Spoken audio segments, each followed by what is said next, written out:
कृष्ण की वाणी। बच्चे, इंतजार की घड़ी खत्म हो चुकी है मेरे बच्चे। तुम्हारे इंतजार की घड़ी खत्म हो चुकी है। अब वो तुम्हें मिलने वाला है जो तुम चाहते हो मेरे बच्चे। जो तुम्हारे कान तरस गए ना सुनने के लिए बहुत दिनों से एक अच्छी खबर जो तुम सुनना चाहते थे, अब वो तुम्हारे कानों तक पहुंचने वाली है बहुत जल्द मेरे बच्चे। तुम देखते जाओ। तुम मुझसे रोज कहते थे ना कि कान्हा मुझे वो सुनना है, तो वही खुशखबरी, वही अच्छी सी खबर जो तुम सुनना चाहते थे वो तुम तक पहुंचने वाली है। और सुनो, तुम जानते नहीं कि मैं तुम्हारे लिए क्या क्या योजनाएं बना रहा हूँ। तुम्हें पता है कि तुम्हारे लिए एक नई जिंदगी की तैयारी कर रहा हूँ मैं, तुम्हारी एक नई खुशियों की। तुम देखना कि जिस दुनिया में तुम रह रहे थे ना, अब उस दुनिया से तुम बहुत अलग हटने वाले हो। इस दुनिया में हटने का मतलब है इस दुनिया में ही रहकर ना तुम्हारी एक बहुत प्यारी सी दुनिया होगी, छोटी सी दुनिया होगी, खुशियों वाली दुनिया होगी, जिसमें रह कर ना तुम्हें बहुत खुशियां मिलेंगी। वो तुम्हारे अपने तुम्हारे साथ रहेंगे जो सच में तुम्हारे साथ हैं, सच में तुमसे बहुत प्यार करते हैं। और उनमें से जो भीड़ है ना, जो ऐसी भीड़ जो तुम्हारे साथ होकर भी तुम्हारे साथ कभी नहीं थी, वो नहीं रहेगी। मैं उन सबको हटा दूंगा तुम्हारी जिंदगी से, सबका पर्दाफाश हो जाएगा।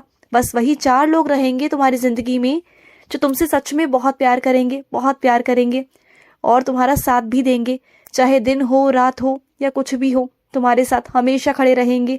देखना तुम। और मेरे कुछ बच्चों के पास में मेरी छोटी सी तस्वीर है, मेरे छोटे से लड्डू गोपाल जी हैं उनके पास में, छोटा सा मेरा स्वरूप है उनके पास में। तो उनकी सेवा करना मेरे बच्चे। तुम जितना मेरी सेवा करोगे ना, उतना तुम आगे जाओगे मेरे बच्चे, उतना तुम आगे से आगे बढ़ोगे। और मैं वो स्वरूप के रूप में नहीं हूँ तुम्हारे पास, साक्षात कान्हा के रूप में हूँ तुम्हारे पास। साक्षात कान्हा तुम्हारे पास है, तुम्हारे घर में विराजित है मेरे बच्चे। तुम जो चाहते हो ना अपने कान्हा के कानों में कह दिया करो, बिल्कुल भी हिचकिचाया मत करो। मैं तुम्हारा कान्हा ही तो हूं ना। तुम मुझे जिस भी रिश्ते से देखते हो, जिस भी रिश्ते से मुझे बुलाते हो, चाहे लल्ला कहो, चाहे कान्हा कहो, चाहे लड्डू गोपाल कहो, चाहे मुझे भ्राता कहो, चाहे मुझे पिता कहो, चाहे कुछ भी कहो, कैसा भी रिश्ता जो तुम मुझसे बनाते हो ना, उसी रिश्ते से तुम मुझसे कह सकते हो, बेधड़क होकर कह सकते हो। बल्कि मुझे तो अच्छा लगेगा कि तुमने मुझसे हक से कुछ मांगा और मैं तुम्हें दूंगा, मैं तुम्हें अवश्य दूंगा, अवश्य मेरे बच्चे। और मेरा कोई बच्चा है जिसने मुझसे रक्षा की मांग की है, जो चाहता है कि मैं उसके और उसके परिवार की रक्षा करूं, तो चिंता मत करना मेरे बच्चे। मेरी कृपा हमेशा तुम पर बनी रहेगी और तुमने जैसा कहा है ना, तुम्हारे परिवार की रक्षा होगी। और जिस इंसान के लिए कहा है उसे मैं दंड जरूर दूंगा, तुम चिंता मत करना। जिसकी वजह से तुम्हारे घर परिवार पर संकट आया हुआ है ना, उसे मैं नहीं छोड़ूंगा, तुम बिल्कुल चिंता मत करो। लेकिन तुम्हारे परिवार पर और तुम पर कोई भी आंच नहीं आएगी किसी भी तरह की, तुम बिल्कुल परेशान मत हो। जिसने तुम्हें धमकी दी है ना, वो धमकियां नहीं काम आएंगी उसकी, वो सारी धमकियां खोखली कर दूंगा मैं, तुम देखना। वो किसी लायक नहीं रहेगा, धमकी देने की भी लायक नहीं रहेगा, तुम देखना। और सुनो, इस तरह घबराया मत करो। छोटी छोटी चीजों को लेकर तुम इतना ज्यादा घबरा जाते हो, अपनी हिम्मत को बांध कर रखा करो। तुम मेरे बच्चे हो, तुम कृष्ण के बच्चे हो, तुम बहादुर हो। भूल गए क्या अपने आप को? तुम मेरे शेर बच्चे हो, शेर बच्चे, तुम बहुत बहादुर हो। जिस दिन तुमने अपनी शक्ति को पहचान लिया ना, उस दिन तुम्हें कभी किसी की जरूरत नहीं पड़ेगी। तुम जिसको आज सोचते हो ना कि अगर वो मेरे साथ होता तो शायद तुम्हारी हिम्मत बनी रहती, नहीं, तुम्हें किसी की जरूरत नहीं, तुम्हें किसी की भी जरूरत नहीं। तुम्हें सिर्फ अपनी जरूरत है। खुद की मदद खुद से करो। जब तक तुम खुद की मदद खुद से करोगे ना, तुम्हें कभी किसी की जरूरत नहीं पड़ेगी। और जितना विश्वास तुम दूसरों पर करते हो ना, उतना विश्वास तुम खुद पे करना सीखो, खुद से करना सीखो, फिर देखना कि तुम कैसे जीतोगे। और मैं तो तुम्हारे साथ हूं ही ना, तो किस बात का डर है तुम्हें? बस तुम आगे बढ़ते चलो, तुम्हारा कृष्ण है तुम्हारे साथ, बिल्कुल भी चिंता मत करना। जो तुम्हारे घर में लक्ष्मी जी का आगमन होने वाला है ना, तो उस कन्या के प्रवेश के समय मेरे बच्चे उनकी आरती करना, उस बच्चे की आरती करना, क्योंकि वो लक्ष्मी माँ का रूप है।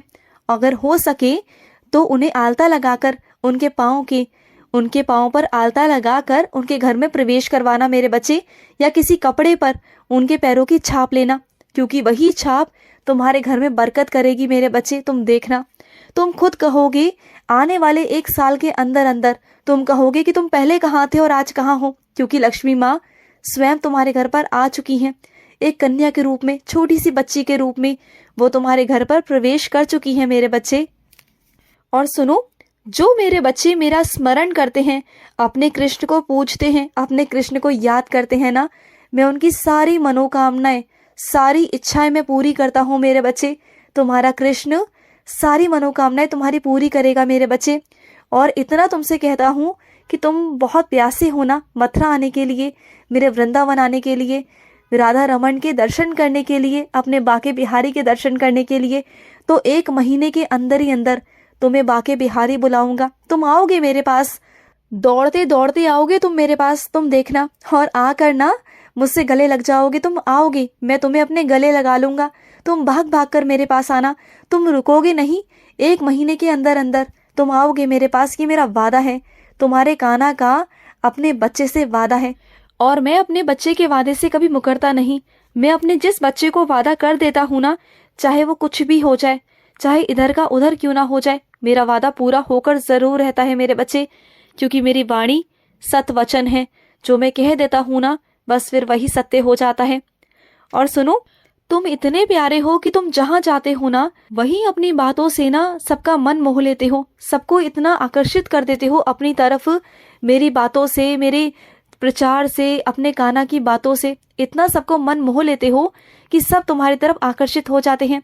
यही तो मेरा नूर है तुम्हारे चेहरे पर, तुम्हारे चरित्र में, हर जगह लोग ना तुम्हारे अंदर मेरे रूप को देखते हैं, तुम्हारे अंदर मेरी झलक दिखती है सबको। क्योंकि जो बच्चा ईश्वर के रंग में रंग जाता है ना, उसका कहीं ना कहीं से संपर्क ईश्वर से हो ही जाता है। उसके अंदर, उसकी छवि में ना ईश्वर की छवि दिखाई देती है। लोगों को वाणी में ऐसा लगता है कि जैसे कृष्ण बोल रहे हैं, ऐसा महसूस होता है उन्हें।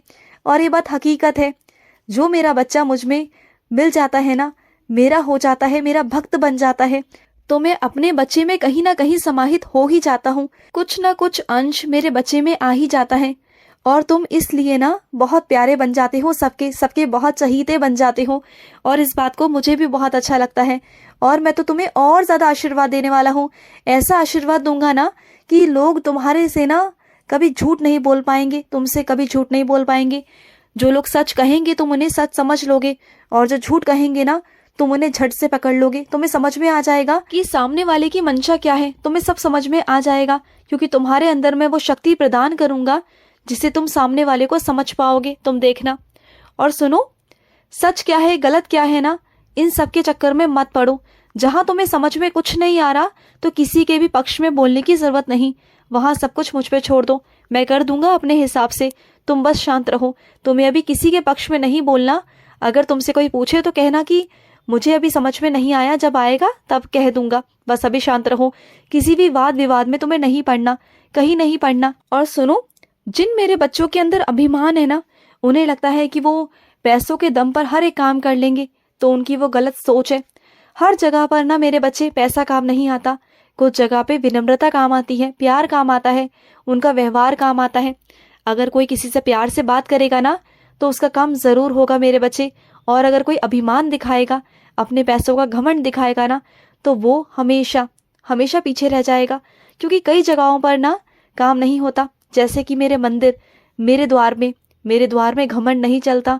मेरे द्वार में जो झुककर आता है ना, उसी का मैं हो जाता हूँ, और वही मेरा होता है। तुम्हारे घर पर अचानक से कोई आएगा आज खाना खाने, कहते हैं ना दाने दाने पर लिखा होता है खाने वाले का नाम, तो बस ऐसा ही कुछ तुम्हारे साथ होगा। तुम देखना, आज हो सकता है कि उस रूप में मैं ही आ जाऊं, तुम्हारा कान्हा ही आ जाए, है ना। खुश रहो।